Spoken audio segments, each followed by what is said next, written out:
Welcome to the Lodge. From the riverbanks to the end zones, we're diving deep into everything that matters most to the colony. You're listening to State of the Beavers.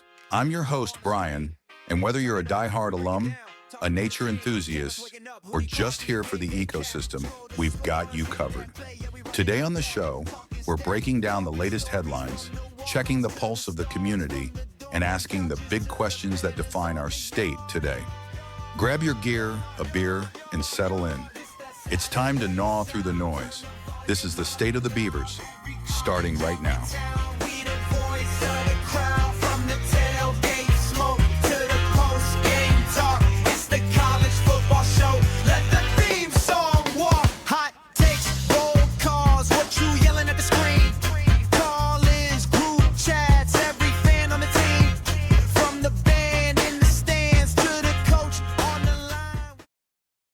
All right, it's finally here. The debates are all over, the confetti has been swept up, and after an absolutely wild season of college football, the bracket for the very first 12-team playoff is officially set. So let's break down how we got here and what's coming next.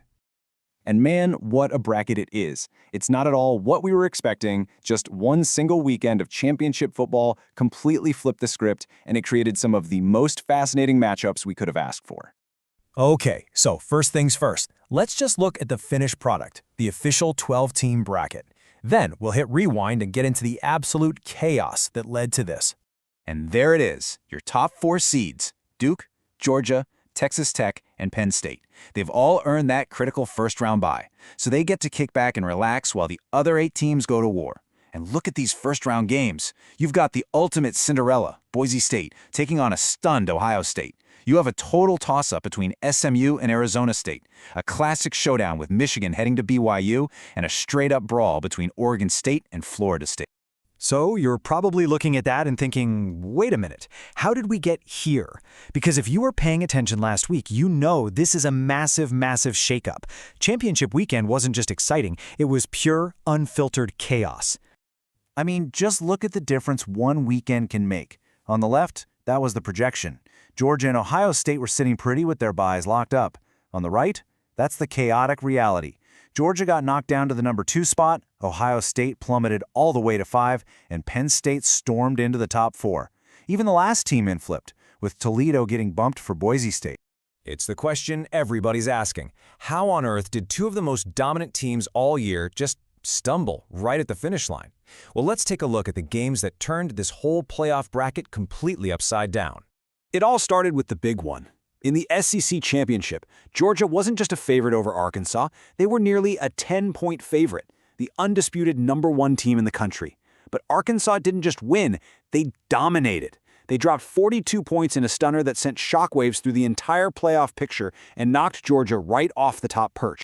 And the chaos did not stop there. Over in the Big Ten title game, Ohio State was a solid 5.5-point favorite against Penn State. A win, and they'd have secured the number 2 seed and a much-needed bye week. But instead, Penn State came out and played an almost perfect game, winning 35-27. It cost Ohio State a week off and, get this, vaulted the Nittany Lions right into the top 4. So all of that drama, all that chaos, what did it leave us with? An absolutely incredible slate of first-round games. Let's dive into these matchups and see what the betting markets are thinking. First up, we've got the classic David versus Goliath story. You have the ultimate playoff crasher, number 12 Boise State, taking on a wounded and probably very angry powerhouse in number 5 Ohio State. And yeah, the odds pretty much reflect that narrative. Ohio State is a huge 13.5-point favorite. The money line tells you everything. You'd have to bet a whopping $650 on Ohio State just to win 100. But look at Boise State. Plus 475. A $100 bet on them could net you a massive payday if they pull off a truly monumental upset. So the experts, they're leaning on Ohio State's big game experience to get them through. But you gotta ask yourself, after the chaos we just saw, can you really count out a team like Boise State that's playing with absolutely nothing to lose? Okay, next up, we have what might be the most evenly matched, most competitive game of the entire first round.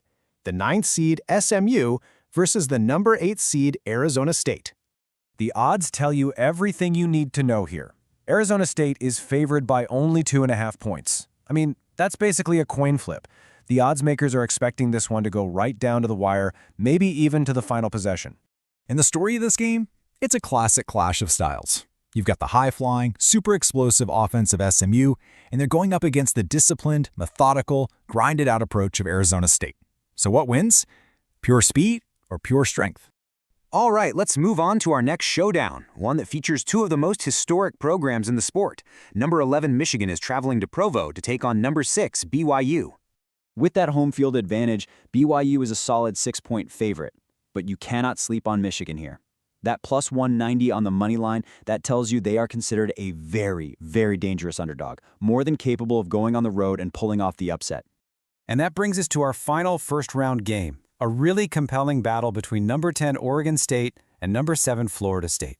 And here we go again, another matchup that's projected to be incredibly close. Florida State is favored by just 3.5 points. Now, that's basically just the standard bump for home field advantage, which means on a neutral field, these two teams are seen as almost perfectly even.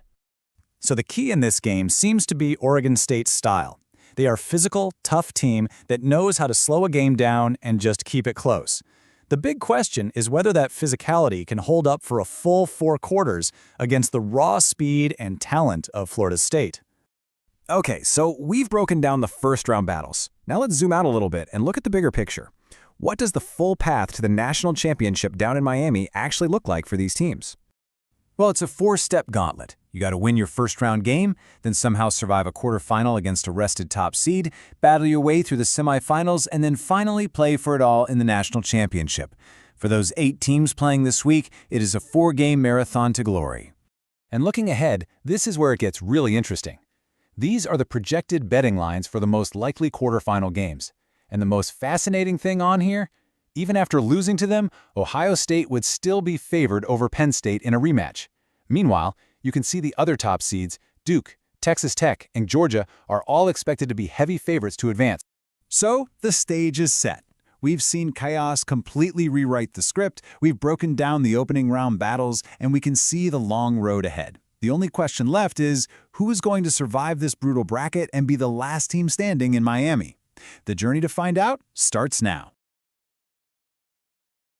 Welcome to The Debate. Tonight, we are dissecting the real paradox of Oregon State's 2026 season. They are walking into this huge clash with number 7 Florida State as this, defensive fortress. Yet their entire championship contention feels fueled by a single mid-season offensive gamble. So the central question is this: is Oregon State truly the defensive juggernaut the stats suggest? Or is their survival totally dependent on the high-risk architect philosophy that sparked their late-season evolution?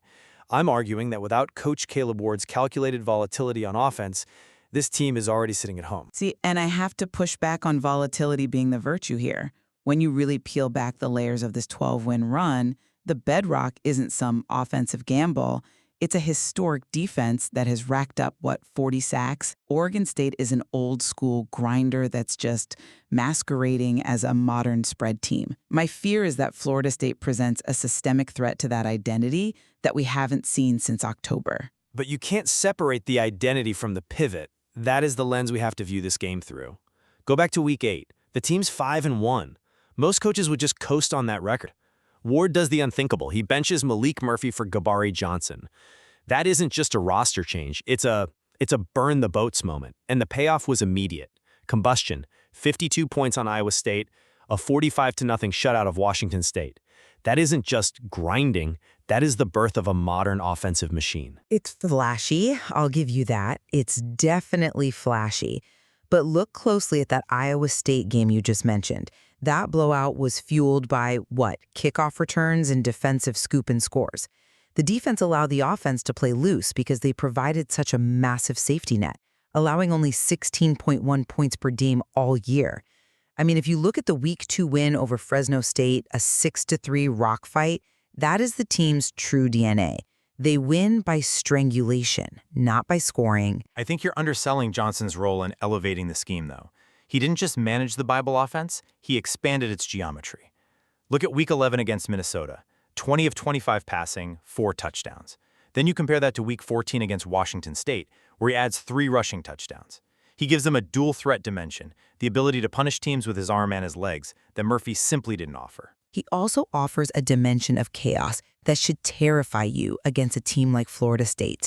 In that same Week 14 game, Johnson fumbled on the opening drive and threw an interception. Against Washington State, sure, you survive that. Against an elite Florida State squad, those are fatal errors. Reckless or aggressive? When you're facing Mike Norvell's offense, they're the same thing. And this brings us to the Duke anomaly. Week 7, Duke dismantled this secondary for 332 yards through the air. Why does that matter now? Because Florida State runs the number 5 ranked spread offense in the country, averaging over 313 passing yards per game. They're essentially Duke with superior athletes. They're designed to exploit the exact cracks we saw in Week 7. I'd argue the team that lost to Duke doesn't exist anymore. That was pre-pivot. The post-pivot Oregon State operates on a philosophy of endure and close. They use the run game, over 2,000 yards on the season, to shorten the game and exhaust the defense. You saw it with Salad and Allah running for 132 yards in Week 14. They don't need to stop Florida State every single drive. They just need to keep Norvell's offense on the sideline. Okay, but that relies on the assumption that you can run the ball. Florida State runs a 3-3-5 tight defense. And for those listening, that scheme is specifically engineered to stop the spread run. They clog the interior passing lanes with speed, not just size, and that confuses the read options that Johnson relies on. If FSU shuts down the run and forces Johnson to win exclusively through the air, we are right back to the Duke scenario. And that is exactly where the architect philosophy is most dangerous. Ward has shown he isn't trying to out-recruit Norvell, he's trying to out-scheme him. He is willing to change the entire engine of the car while it's driving 100 miles an hour. That adaptability, I think, makes them a moving target that is incredibly difficult to prepare for. Adaptability is great until you run into a buzzsaw. The metrics still suggest this is a defensive fortress walking straight into a stylistic nightmare. If Norvell dictates the tempo and forces this thing into a shootout, the architect might just find his blueprint doesn't account for this level of speed. It really comes down to a builder who demands control versus an architect who thrives on disruption. Whether the discipline of Ward's defense can hold up when those margins disappear is, well, it's the final variable. Control versus chaos. We're about to see which philosophy breaks first. The college football playoff is here. The long regular season has all been building to this. And now, first-round games in home field settings. This place is going to be rocking. Welcome to the home of the Florida State Seminoles, Doak Campbell Stadium in Tallahassee. As we'll see the number 10 seed in this playoff, the Oregon State Beavers, taking on the number 7 seed in the playoff, the Florida State Seminoles. For EA Sports College Football, I'm Chris Fowler, joined by Kirk Hermstreet. The playoff is here, and let's not wait any longer. Let's get this going.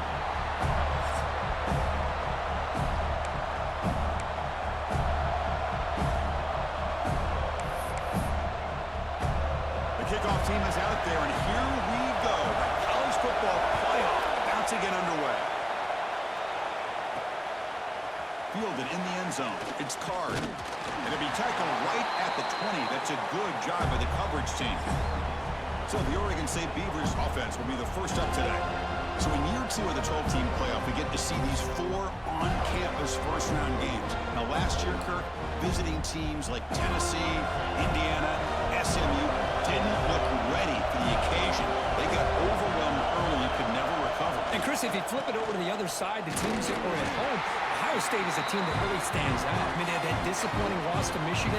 Everybody thought their season is over, and they end up taking advantage of playing at home. And that first game against Tennessee creates some momentum and ended up winning 4 straight and won a national championship. So where these games are played and who can take advantage of those opportunities is very big in the postseason. They stop him out at the 42. That's a solid gain, getting closer to midfield. You know, we talked this week with the offensive coordinator about what makes this receiver so special. He kept referring to his route running. Here's an example of that. Great route, enough separation to give the quarterback a nice lane to throw the football. They'll run it here. He's found some room at the 45. They finally bring him down, but not before he gets all the way inside the 10-yard line. Boy, does this guy have speed. How much fun is it to watch this guy in the open field? I thought he might take that one all the way to the end zone.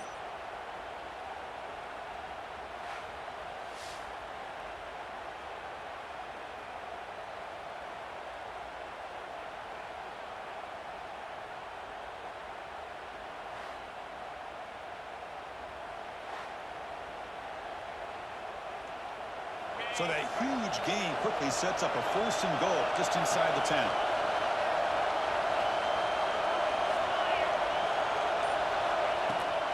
Keeping it on the ground here. Picks up a short gain, but his swarm of the defense flying to the football.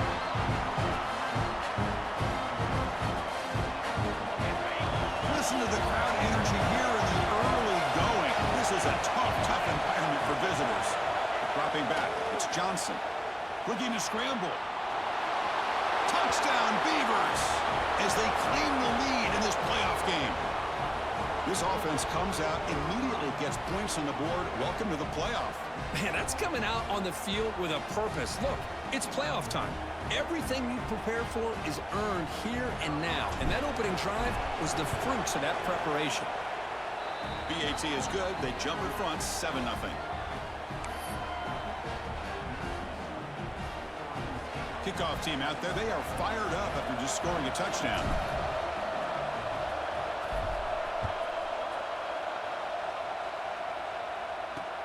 And it's fielded, but sort of trying to create good field position here. Coverage team flying downfield. Not much gained on that return. So the Seminoles offense comes out for their first possession today.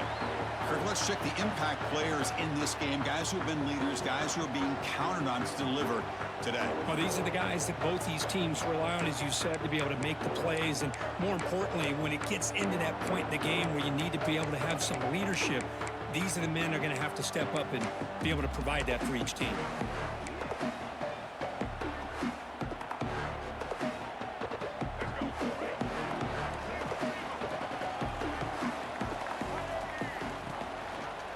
Quarterback pulls the ball. It's a keeper. They'll tackle him out across the 20. Well, if there's a silver lining for the defense, at least this quarterback didn't get out and gash him for a first down. But now they've got options coming up here. I wouldn't be surprised to see if they go back to him again. Again, makes it 2nd and medium.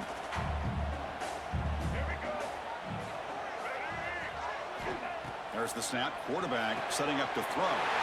Short pass finds the tight end. They bring him down, but the drive has now reached the 35.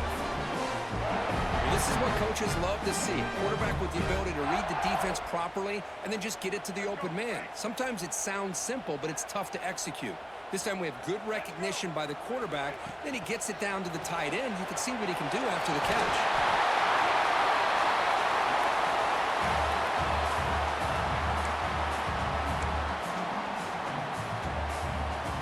Offense getting set up. Here's 2nd down.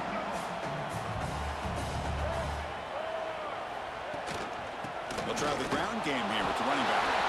The Seminoles pick up enough yards to move the sticks. Another first down and another good run by this back from Florida State. He's doing his job as far as living up to the great tradition of Florida State running backs. Looking to pass. It's Castellanos. Quarterback delivers quickly, a receiver on the screen. They bring him down quickly, a short pitch and catch to get a little bit closer to the marker. I think it's important to kind of let your quarterback get into a rhythm early in the game. Sure, you'd love to see the big gains, but plays like this allow the quarterback to get settled into the game, find his rhythm, and then he can make the bigger plays later on.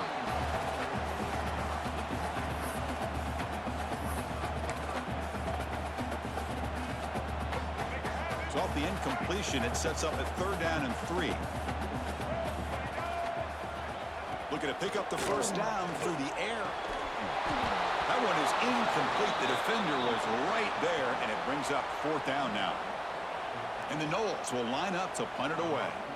What a hit there on 3rd down. The timing was perfect, and now we got a big 4th down play. And no chance for a return as the punch sails out of bounds. Oregon State's offense back out on the field now. And that last touchdown drive, they just pounded away with the ground game. Let's see if that formula works again. They'll come out throwing here to start the drive. With the catch, it's Walker. He'll go down right there. Worked his way for a short gain, but not enough for the first down. And completion makes it second and short. Handoff from the shotgun. And the Beavers are moving quickly down the field.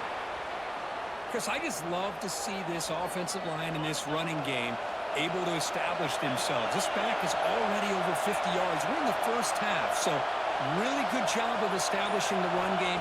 Opens up the play action, opens up one-on-one opportunities. Just keep winning the battle up front. They get him down, but a big gainer to the 42. The defense is spread all over the field, creating some one-on-one matchups, and the quarterback makes them pay for it. The Beavers getting set on 1st and 10.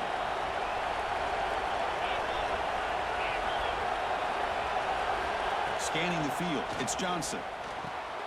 Short throw to the back, an easy completion. That's what I love about this guy. He has the ability to sneak out of the backfield. The quarterback's able to find him open, checks it down for a nice gain. Offense getting set. It's 2nd down. Out of the shotgun, he hands it off. Finding some room with the 25. They make the stop, but not before a solid gain that time. How about the offensive line here? Just a hat on a hat, opening up just enough room for the back to squeeze through there for a nice gain. And the Beavers are in the red zone. From the shotgun, it's a handoff. And they try the middle, but stuffed for no gain.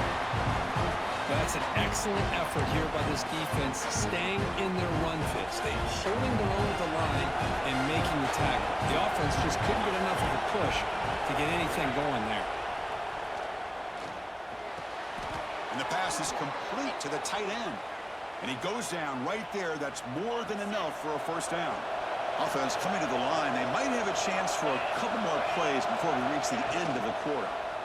Quarterback still with the football. Defense makes the tackle with the clock running. That'll probably be the final play of this first quarter. Crucial play here to begin the quarter as the offense sets up with a 2nd and goal. Well, Kirk, Oregon State has the lead here, and the first quarter is in the books. What is a huge opportunity for both these programs to get a step closer to a national championship.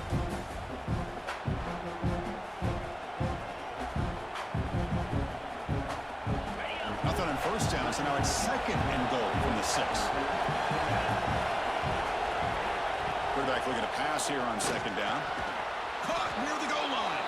Brought down at the 2 after the catch. The offense close to punching it in. Hey, I know it's only the first half, but let's face it, Chris. You've come this far. This is a playoff game. When you get inside a 10-yard line, you can't settle for field goals. You need touchdowns. And he's in for the score. Touchdown, Oregon State. That kind of execution in a long drive, that's why this team made it to the college football playoff. That's exactly right. Being able to mix in the run with the pass, picking up first downs, and eventually coming up with the touchdown. That is a tough thing to do, and they made it look easy. With the extra point, the lead is 14.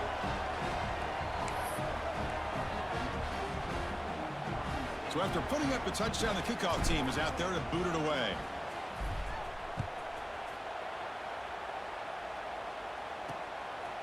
And he's going to bring this out from a couple yards deep in the end zone.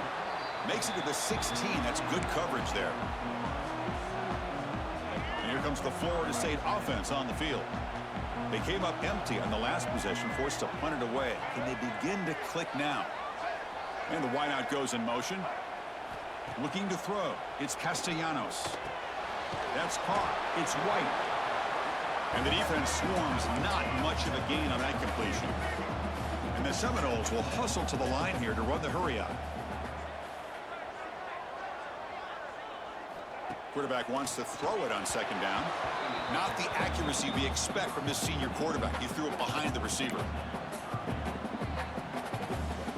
After the 2nd down incompletion, they'll have to convert here on 3rd down and 8.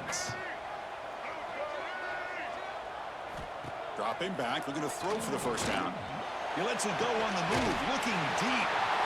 And it's hauled in way downfield. Oh, and he's free down the left side. Can they run him down? So one huge play has flipped things quickly. Now let's see if this offense can take advantage of this scoring chance.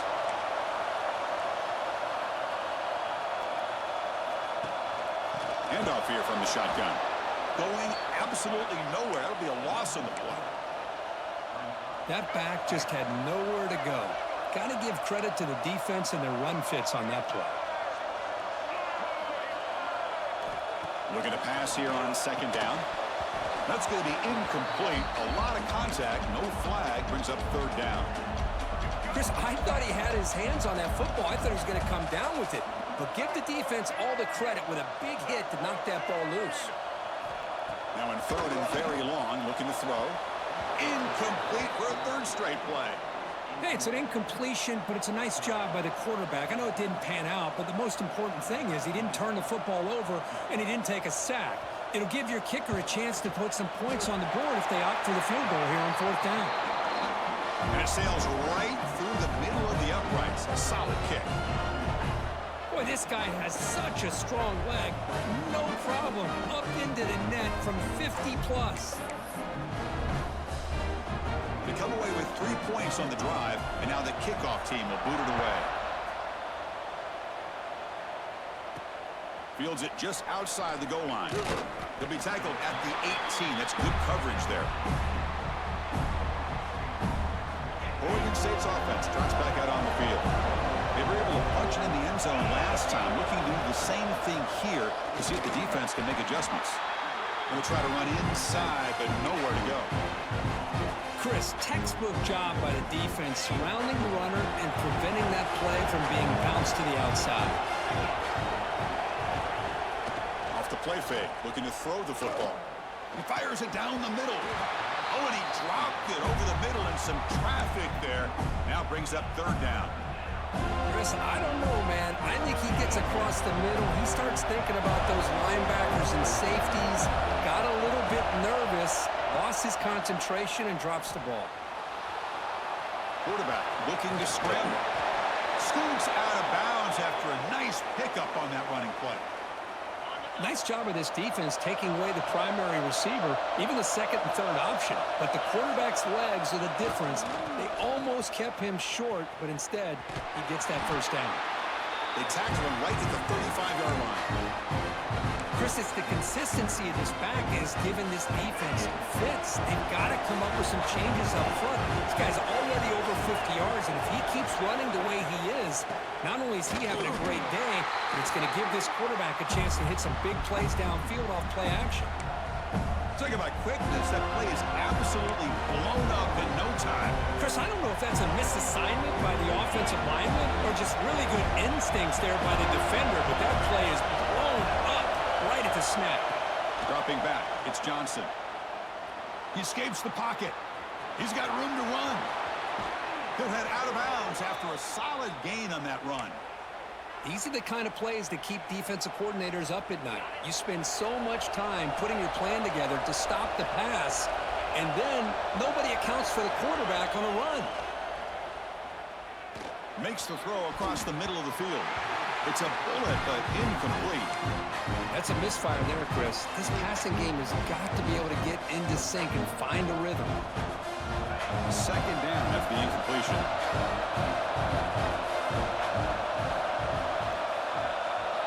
Quarterback sets up, looking for an open man. Pressure is coming. It's a nice wrap up there by the junior. Well, that's just being crafty right here by this quarterback. It's not there. You pick up what you can and stay ahead of the chains. And who knows, do this enough, they'll have to start spying on this quarterback, which could open up some passing lanes that weren't there before.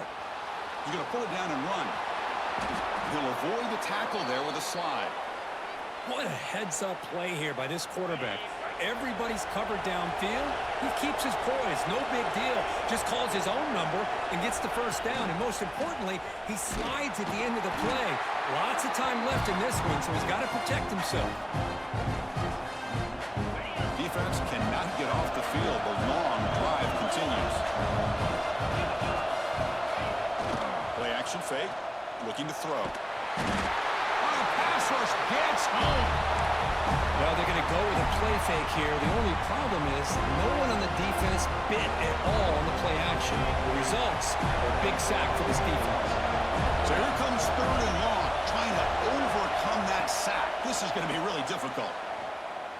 Quick throw to his receiver. It's incomplete. This efficient offense doesn't convert on 3rd down this time. The Beavers will have to kick it away. First part of the game now, looking to pin him back deep. It'll be down near the 5-yard line. Well, the coverage unit does their job here. They're fired up, and they should be. And of course, the punter got some help from his friend, the football, right? What a kick to set them up in a good spot for the defense to go to work. Trying to find room. It's Davis. They get him down, but he gets the ball across the 10-yard line. Setting the tone early with good runs like this can really wear defense down and keep the defense guessing. That's why some of the best coaches of all time have primarily done it with great run games. The offense with 5 receivers now, empty backfield. To the air, it's Castellanos. The pocket breaking down.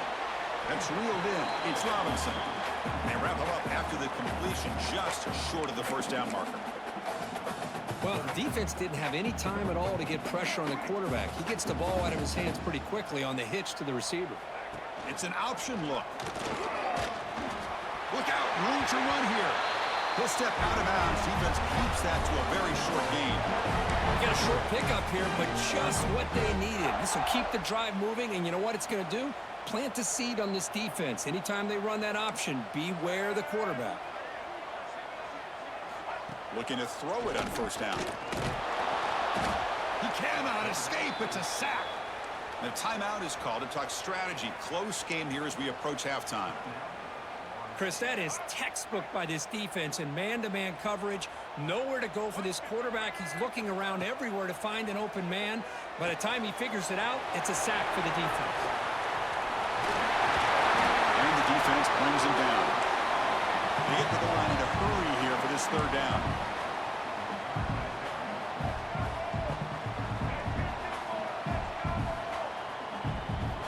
Out of the gun now on 3rd down. Here's a throw underneath to the tight end. Ball carrier heads out of bounds, but the pickup is good enough to move the chains. First down. About time this offense gets going. It's a 1st and 10.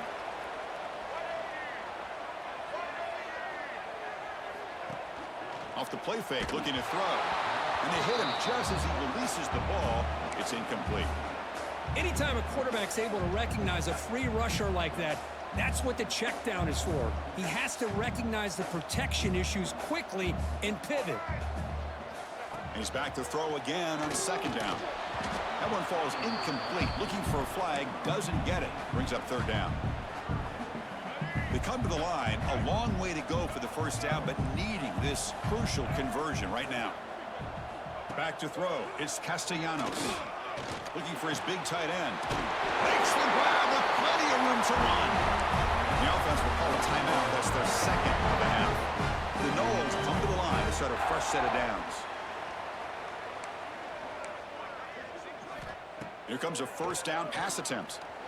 Quick throw over the middle. Oh, that one's picked off. Tackle made after a short return, but the pick ends that threat. Well, the quarterback ends up being a tad aggressive, and he ends up paying for it with a pick. I get that that might be part of his playing style, but there's a difference between being aggressive and being careless. And they'll set up at the 26 for the first play of this drive. On 1st and 10, looking to throw. Moves out of the pocket. Looks like he's going to run it. Makes the first on his own, looking for more now. Heads out of bounds after another big gain on the ground. He's been shredding this defense with his scrambles today. Man, this quarterback can play the game. He can throw, and as we see here, he can run the football. The defense does everything that they need to with the pressure. They look like they're in good position to be able to come up with a nice play on him, but instead, he shows how he can slip out of the back door of this defense and pick up a nice gain. Contact as he let the ball go. Pass is incomplete. The defense affecting the quarterback with pressure there. Second down play coming up.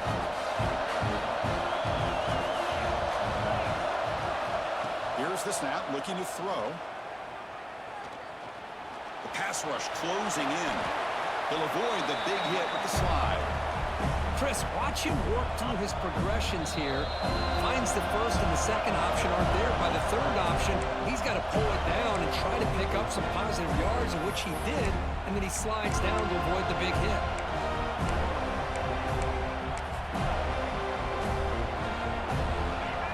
Offense needing to keep this drive alive. It's a third down play. To throw, it's Johnson. On the move now. Slides down to avoid the tackle. Offense stops the clock with their second timeout to talk strategy. What a good job here by this quarterback, being very conscious of both the line to gain for that first down, as well as not necessarily taking a big hit early in this game. Great situational awareness and a first down. On 1st and 10 here, looking to throw the ball. Swarmed by the pass rush. A sack. And a quick timeout call by the offense after the play. So just before halftime here, out comes the field goal unit. This will be a 50-yard attempt. Let's see if he's got the leg. And he's made it from 50 yards out, showing off the deep range. Minutes going to wrap up the first half here. Let's kick it now to Kevin Connors with our halftime update. Chris, the magnitude of these CFP matchups is always on another level. And a lot of coaches will say limiting the big plays and maybe hitting on a few yourself. Welcome to The Debate. We are at halftime, first round of the college football playoff, and honestly, this scoreboard is something of a shock. Oregon State is up 17-3 on number 7 Florida State. And what we're seeing is an entire season's narrative coming to a head. So the question we have to ask is, what is the real story behind this run? Is it Caleb Ward's architect philosophy, this elite defense just dragging the team to the finish line? Or was it all sparked by one specific moment, the mid-season pivot to quarterback Gabari Johnson? I'm looking at the number 1 defense in the nation, and I have to say, the system is the star. Okay, and I'm looking at that same scoreboard and telling you that a system doesn't put up 17 points on Florida State in one half. The foundation was there, I'll give you that, but the lights were off until week 8. This run, it's a catalyst. It's all about that risky, controversial choice to bench your starter for a true dual-threat playmaker. That switch didn't just tweak the team, it completely unlocked it. But you have to separate the flash from the actual substance. Coach Ward was brought in as the architect for a reason. You look at the early season, a 6-3 win over Fresno State, a 30-0 shutout of Army. Those aren't highlight games. They are tactical clinics in defensive leverage. They were winning with less. That defense, allowing, 16 points a game? It bought this offense months to figure itself out. Without that defensive floor, this season is over in September. 7. That 37-24 loss, it exposed the one massive flaw in the architecture, Malik Murphy. He's a classic pocket guy, sure, but when that pocket collapsed, so did the offense. 3 interceptions in that game. 3. Yeah. The system was failing. The defining moment of this season wasn't some defensive stand. It was the gutsy call to bench a 5-1 starter, and the immediate result, 52 points against Iowa State. That's when they stopped, managing games and actually started dominating them. See, that's where you're falling for the box score track with that Iowa State game. You see 52 points and you just credit the new quarterback. But peel it back. In the first half of that game, the defense and special teams scored 2 touchdowns. You had Zachary Card on a kickoff return and then those fumble returns by Omatosho and York. That wasn't some offensive explosion. That was the architect's philosophy of chaos creation. The defense built that lead. Johnson just managed it. Managed it? He did a lot more than manage it. In that same first half, Gabari Johnson went 10 for 10 passing. He was perfect. You can't credit a fumble return for that kind of sudden efficiency in the passing game, and just look at the trajectory since. Compare the 2 Washington State games. Week 10 was a shutout, fine. But in the Week 14 rematch, Oregon State puts up 52 points again, and Johnson runs for 3 touchdowns. That is the difference right there. The offense became the aggressor. I'm glad you brought up that shutout because it perfectly mirrors what we're watching right now. Florida State has the number 5 offense in the country. Mike Norvell's system averages almost 36 points a game. It's complex, it's designed to stretch you thin. And yet, here at halftime, 3 points, 129 total yards. That isn't Kabari Johnson's legs, that is Caleb Warr's scheme absolutely stifling an elite opponent. The defense is holding the line. I grant you that, of course. But why are they up by 2 touchdowns instead of, just grinding out a 3-0 lead? It's the dimension Johnson adds. Look at the stats right now. Johnson has 76 rushing yards. Saladon Allah has 81. Because the quarterback is a legitimate run threat, FSU can't just key on the running back. Malik Murphy doesn't give you that problem. This 17-3 lead exists because that QB change fundamentally broke the defensive math for every opponent. But does the math matter if the opponent scores 30 on you? My point remains the same. The offense has evolved, yes, but the number 1 defense provided the margin for error that made it all possible. They survived the growing pains. Without this defense making sure they were in every single game, that quarterback switch would have just been a footnote in an 8-4 season. And I'd maintain that without that switch, we aren't even here. We're watching a respectable 9-3 team playing in the Sun Bowl.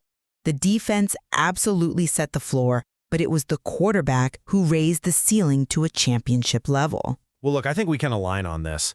Coach Ward's willingness to adapt, to scrap his own starter when it mattered most, that's what validated his hiring. He built the structure, and then he was smart enough to renovate it mid-season. Agreed. The architect built a fortress, but he knew when it was time to install a new cannon out front. That's it for this segment.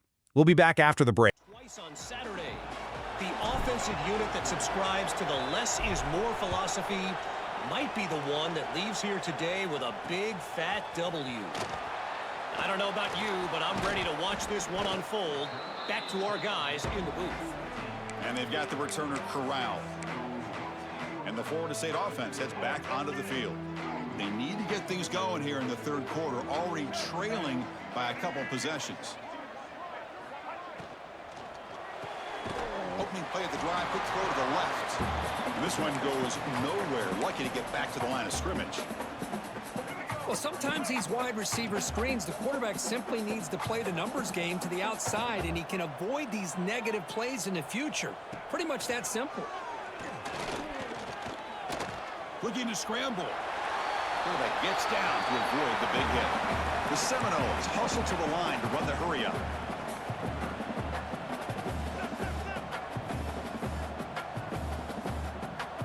To the air, it's Castellanos. Looking downfield. And the pass is intercepted. A takeaway for the defense. Well, this defense has been great the entire football game here. They knew they had a lot of pressure on them in the playoffs. They stepped up and played well all game long, and now they get a critical interception here late in this game.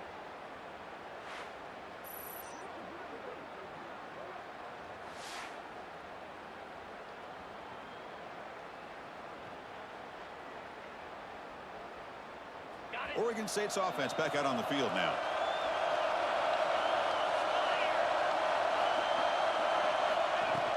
They'll hand it off. They try the middle, but gain nothing on that play. Well, the defensive line does their job eating up those double teams, freeing up the backers to make the play. Second down after that previous play.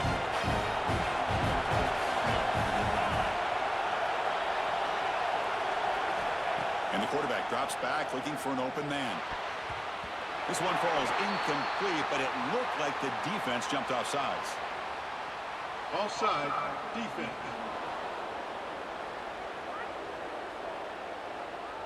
What I always love to see on these offsides call is when they're always pointing at each other. You know, he did it. I didn't do it. Put it on him. We know this time it's on the defense. They're going to make the right call. And they'll run it out of the shotgun. And he's brought down, but not before he gets first down yardage.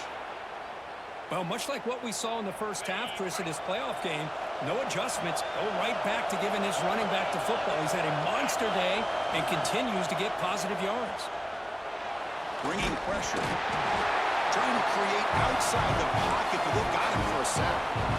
Now, the offense trying to go play action there, but how about the big man in the middle? This defensive tackle showing you he's athletic as well. Gets to the quarterback, comes up with a big sack. And they'll try to pick it up on the ground. That's a nice tackle there by the senior. See, that's how you limit what an offense wants to do. This time, the defense just won the battle up front at the line of scrimmage, not giving up any big plays. Everybody's gap sound. It's really solid defense on that play. Escapes the pocket. Trying to use his legs to make the first down. Couldn't get there, and now it's a fourth down call. Coach electing to go for a field goal attempt. He made it. 3 points on the board. And they add to their lead. Oh, Chris, it's a nice kick here to polish off that drive with at least 3 points up on the board.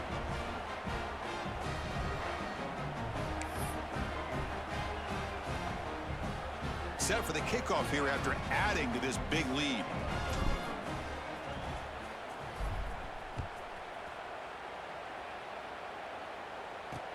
Fields it inside the 5-yard line. He'll be tackled at the 17. Strong job by the coverage team. And the Seminoles offense comes back on the field. This drive is important. Last one ended in an interception. Let's see if they can get it going here. Scanning the field, it's Castellanos. The short completion of the tight end. Defense shoves him out of bounds. Not much of a gain there. And there's the tight end who shows off his hands. Pass caught. Second down now.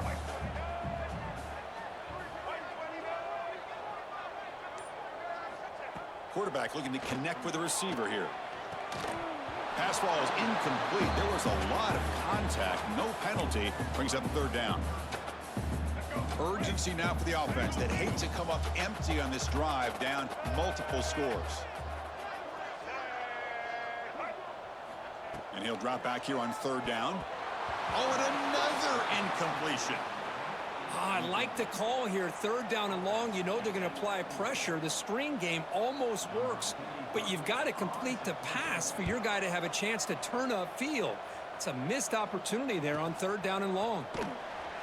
And the coverage team makes the stop on this return. Oregon State's offense trots back out on the field. They'd love to stretch the lead here with a touchdown. Had to settle for 3 last time. Gets it out quickly to the left side. They make the stop, but he's in enemy territory now. First down to the 45.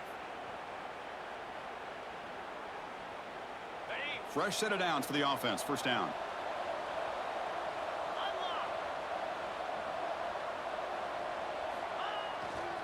Takes the ball and heads to the left side. He's got the first and still going. They make the tackle, but that's a solid gain. Moves the ball to the 34. Chris, that's another good run for him. He's had such a big part of their success here this afternoon. And that last carry, it puts him over 100 yards now for the day. Makes the grab. It's Walker. And a nice first down gain there. They get him down, but very close to the first down marker. Now it's second down here.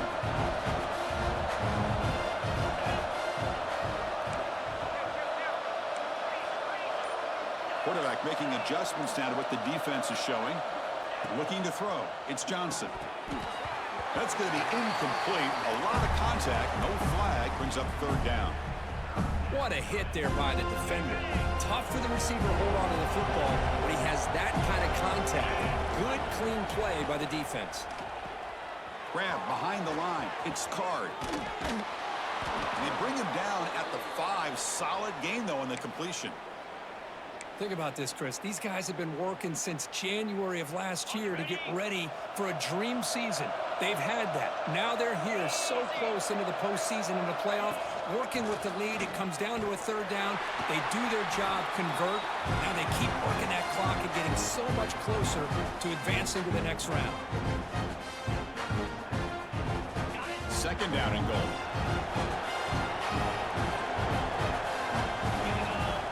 Here's the snap. Quarterback drops back. Ball knocked away in the end zone. A great defensive play. Hey, Chris, let's give credit to this defense. Forced into the red zone, backs against the goal line, but they're fighting and breaking up what they can. Trying to throw for it on 3rd and goal. Oh, down he goes. It's a sack. Such a tough break here for this offense, giving up this sack on 3rd and goal. A real opportunity, but you never know. 4th down, do you settle for the 3 points here, or do you take the risk of going for it and trying to put the touchdown up on the board? I was watching this guy in pregame. He has got a strong leg. Not surprised here he's able to put 3 points up here for the offense.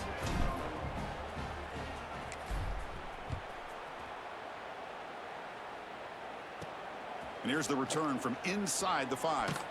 And he stopped at the 19. Good job by the coverage team. And here comes the Florida State offense on the field. Here's the first play of the drive now. They begin at the 19. This group is coming off a quick 3 and out. Can they put something together in this drive? Play action here on 1st down. Tries to avoid the rush and just gets rid of it. Boy, that pass rush got in there in a hurry.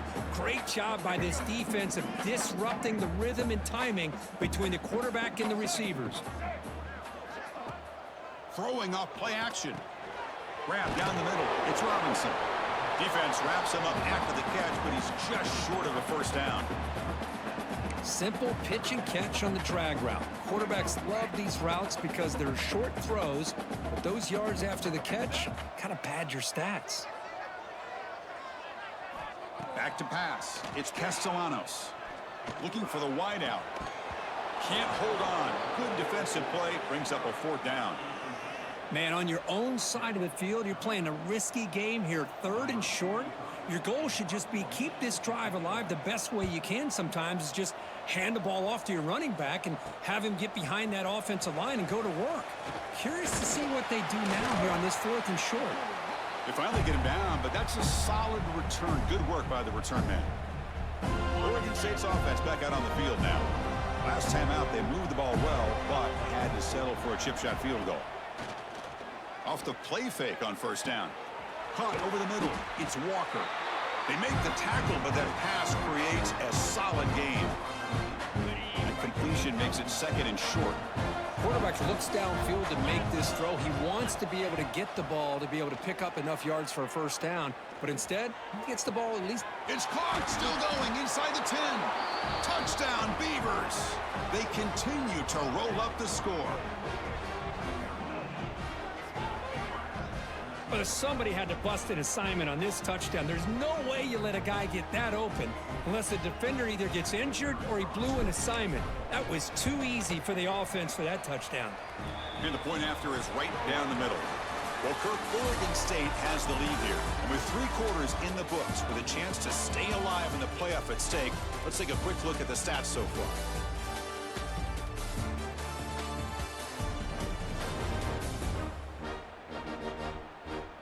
And now entering the final period of play, is there an epic comeback in store? We're going to find out.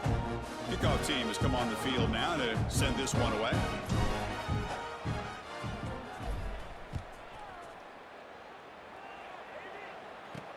They'll return it from inside the 5. They'll be tackled at the 18. That's good coverage there. And the Florida State offense heads back onto the field. Now coming off a 3 and out, looking to produce a positive drive here. And they'll keep it on the ground. Running back has the handoff. Tough running there, but not quite enough for a 1st down. Defense does a really nice job here of being able to contain that run game. Held him just to 2 yards. Chris, to me, this changes the playbook a little bit now for the offense. The guy calling the plays at 2nd and 8, that's a different deal.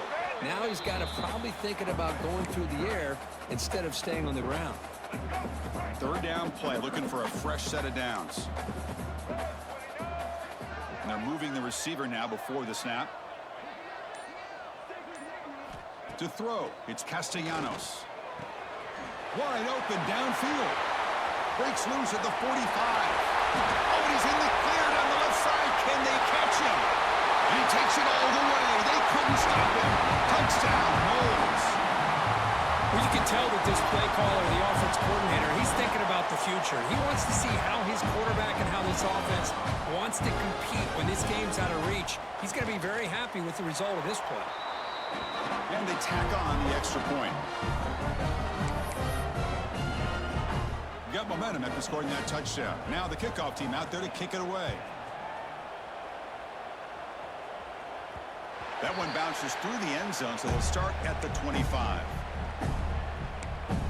Oregon State's offense trots back out on the field.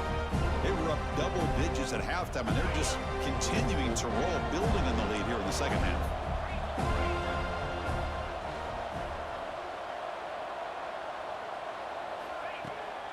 And here's the handoff. The gain moves the ball to the 34. Hey, you got to do what you got to do. You got to rely on that offensive line in the running game here to be able to secure a victory. Good call, and just keep working that clock. Pre-snap motion from the receiver. Quarterback looking to throw it on second down. He'll throw it now. Grab down the middle. It's Walker. That picks up a first down. They'll spot it at the 39. Looks like a man is down on the field after the last play, so we'll take a timeout. Fresh set of downs for the offense after that first down completion. He'll hand it off. Solid run, tackled at the 45-yard line. Well, another nice run by this running back. He's well over 100 yards now in the game. A big part of the reason that they're going to win this football game and advance to the next round. They'll give it to the running back. And the senior able to make the stop after a short gain. You know, in the era that we live in right now, everybody wants to spread the field around, try to create space, try to create one-on-one matchups, and the defense is countered over the years by trying to play out wide. But here's a great example. The defense has the ability to play wide, but still be solid at the line of scrimmage and not give up big run plays. And the Beavers' offense is on the move now.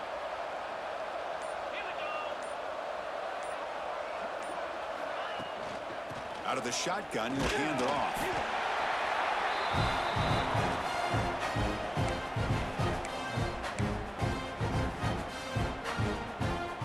Second down after that run on the previous play. Dropping back, it's Johnson. Receiver makes the catch, and he's tackled, but only after picking up a first down. The Beavers come to the line to start a fresh set of downs.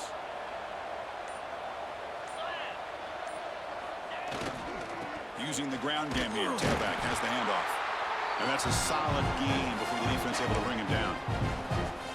I know this defense worked very hard at halftime to come up with answers on how to try to slow down this running back after the big first half, and he's already at it again. The defense all over it. They stop him right at the line. Boy, these obvious running situations are very tough when you're working with the lead late in the game because you know the defense is going to stack the line of scrimmage, make it as difficult as possible for you to run the football. So nice job there by the defense. They're trying to punch that ball out, do anything they can at all to get the ball back. Tackle made quickly at the 11, but the offense in the red zone now. And the long march continues. Offense pushing the ball down the field. Working clock with the ground game. Ball carrier brought down at the 4. Offense in great scoring position here. Now you're starting to see this defense, I think, wear down now that we're in the fourth quarter. It's been a tough day for them, and the offense is taking advantage of it. A lot of positive plays. Good job at eating as much clock as they can here on this drive in the fourth quarter. So here comes second down now. Every play important down here in the red zone. Here's the handoff. Oh, they test the middle there, but get nothing. That was an excellent effort by this defense, just staying in their run fits, holding their own at the line of scrimmage, and then making a tackle. Offense just couldn't get enough of a push to get any yards at all. They're going to throw for it on 3rd and short. He escapes the pocket. Cannot connect. Incomplete, and now 4th down. Interesting call here, Chris, to throw the ball on 3rd and short. Unable to come up with a first down. Now here at 4th down, you got a big decision to make. Do you kick the field goal just to add to the lead, or maybe go for this here with a chance to drop the hammer? Well, they almost put a touchdown on the board, but instead they come away with 3 points.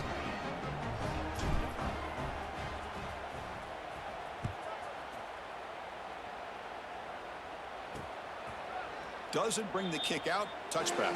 They'll start at the 25. And the Seminoles offense comes back on the field. This has been a rough game for these guys. Not much left to do but play for pride. Looking downfield, it's Castellanos. Under pressure, just lets it go. Just flings it out of bounds with the pass rush closing in.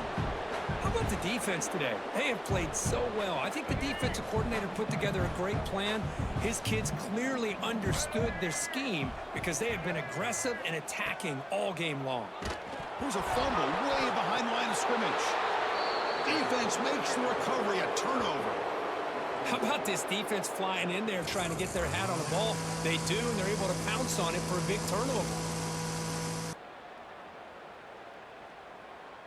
The offense now has great field position to start the drive. He hands it off from the gun. He's brought down, but there is a penalty marker out there. Let's check out this call. Offside, defense. The defensive penalty is declined. Offense very happy to take the result of that play. The defensive penalty makes it 2nd and 7 for this offense. Offense will keep it on the ground here. And that run produces a decent gain. Well, this guy's been a lot of fun to watch today, showing a lot of ability to get outside with speed, some toughness between the tackles. Now he's well over 100 yards, and a big part of the reason this team's going to advance to the next round. Here we go, 3rd down, close to the goal line. They can still get a 1st down without scoring. The game moves the football to the 6-yard line. It'll be 1st down and goal. You know, the thing that's really stood out today for this offense has been the balance. You know, they've gotten some yardage out of the running back. He's done his job. The offensive line is protected and given the quarterback a chance to be able to throw the football. He's been able to throw the football into the end zone. Now they're just looking to put on the finishing touches to win the game.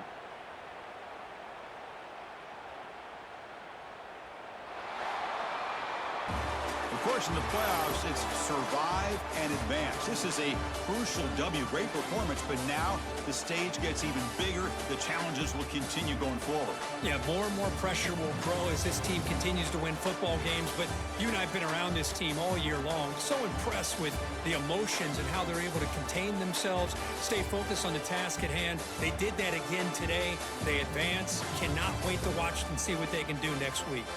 And that's going to wrap it up. The loser starts the offseason. The winner moves on. And so do we. Welcome to The Debate. Today we are looking at the college football playoff 1st round, and specifically Oregon State's emphatic 33-10 victory over Florida State.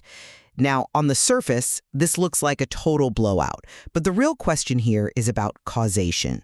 Was this victory a validation of head coach Caleb Ward's architect philosophy, a systemic dismantling of a, frankly, superior roster, or was this just an illusion of dominance created by Florida State effectively setting themselves on fire? I argue this was a masterclass in structural control. And I'll take the cynic's view. When I watch that tape, I don't see an architectural marvel. I see a demolition site where FSU is the one swinging the sledgehammer. My position is that you can't credit a system for dominance when the opponent commits 3 unforced turnovers and their quarterback is, essentially playing for the other team. Okay, I understand the temptation to look at the errors, but you're ignoring why those errors were so magnified. This wasn't just about capitalizing on mistakes. It was about strangulation. Look at the time of possession. Oregon State held the ball for nearly 30 minutes, 29.27 to be exact. That isn't luck. That is the architect blueprint in action. Ward's whole philosophy is high efficiency, low variance football. They converted almost 69% of their 3rd downs. You know, in modern football, keeping an offense on the field that long is a weapon in itself. They didn't just beat FSU. They denied FSU the oxygen to even play. Denied oxygen is a nice way to say FSU kept handing them the ball. Let's be real about those third down conversions. I mean, they're a lot easier to get when you aren't constantly playing from behind the sticks. But look at the sheer volatility on the FSU side. T. Castellanos didn't just have a bad day, he had a catastrophe. A completion rate under 50% and -2 rushing yards. I mean, that is statistically anomalous. When your quarterback plays that poorly, the opposing coach could be an architect, a plumber. It doesn't matter. They're going to win. You're praising a system that was never actually stress-tested. But see, that is the test. Can you execute when the other guy is flailing? A lesser team lets FSU hang around in that game. Oregon State didn't. Look at their offensive balance. You had Gabari Johnson, who was, well, he was playing point guard. Efficient, 15 of 22 passing, no hero ball. And then you had Salahat and Allah just gashing them for 144 yards. That is the recalibration Ward promised. He didn't need explosive, risky plays. He just needed consistent, positive yardage. That opening 80-yard touchdown drive wasn't flashy. It was clinical. That sets a psychological tone that forces the opponent to press, which, causes the errors you're citing. Okay, I'll give you the run game. Allah was solid. But solid doesn't explain a 23-point margin. FSU actually had the higher ceiling for danger. I mean, look at that 76-yard touchdown catch by Squirrel White. An outlier. Well, it shows the talent gap I'm talking about. FSU had the athletes to break the game open in seconds. Even on defense, Jay Williams was a terror with 2.5 sacks. The raw materials for an FSU win were there. They lacked cohesion. Oregon State didn't overpower a locked-in blue blood team. They survived a volatile team that tripped over its own feet. You're confusing potential with performance, though. You bring up the Squirrel White catch, but the most telling stat of the night wasn't the score. It was first downs, 23-7. Just think about that. 23 times Oregon State successfully executed versus only 7 for FSU. That is not luck or FSU imploding. That is one team moving the chains and the other failing.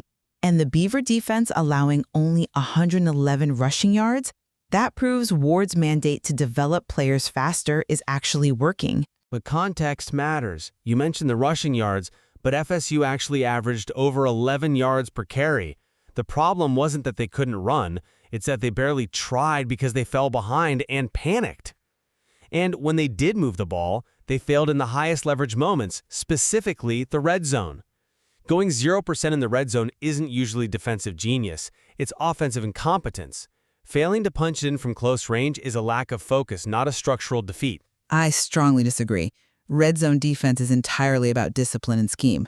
Oregon State didn't break. And look at the turnover margin, +3. You call it luck, I call it discipline. In a playoff game, the architect philosophy is about not beating yourself.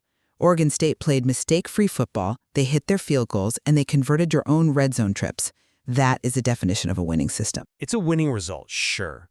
But we're debating the source of that win. A 33-10 blowout implies one team is just vastly superior. I'm arguing that without Castellanos throwing those picks and FSU fumbling away possessions, this is a nail-biter of a game. Caleb Ward built a solid foundation, I'll grant you that, but FSU provided the demolition crew for their own building. Well, we'll see if that foundation holds up in the next round. For now, Oregon State moves on, and I think it vindicates the decision to hire a coach focused on precision over hype. I remain skeptical. Until they beat a team that doesn't completely self-destruct, I think the verdict on the architect is still out. That's all the time we have. Thanks for joining the debate.